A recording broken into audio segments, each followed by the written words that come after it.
The wreck was just the beginning. Now, the real battle for survival begins between hope and darkness, on a harsh island where only the strongest will endure.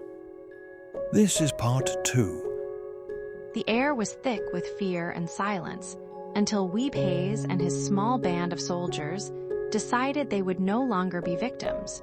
Armed with nothing but stones, sharpened sticks, and fierce determination, they built crude defenses on the rocky island.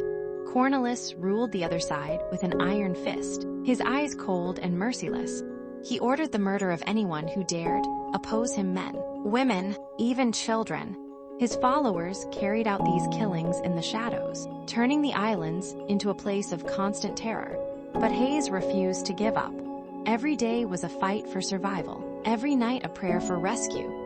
His men grew stronger with each small victory, their courage a flickering flame against Cornwallis's darkness. Then, just when hope seemed lost, a ship appeared on the horizon. Captain Francisco Pelsart had returned, crossing thousands of miles to save the survivors. But what he found was far worse than he had imagined. The island was scarred by violence, the survivors haunted by grief and fear. Graves dotted the sand, silent witnesses to the brutal murders. Pelsart wasted no time. Cornwallis and his closest followers were arrested.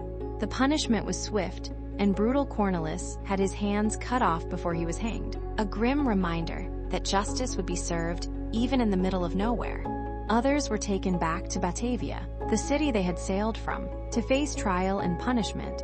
In the end, only a fraction of the original passengers survived the ordeal, their bodies and souls forever marked by what they had endured.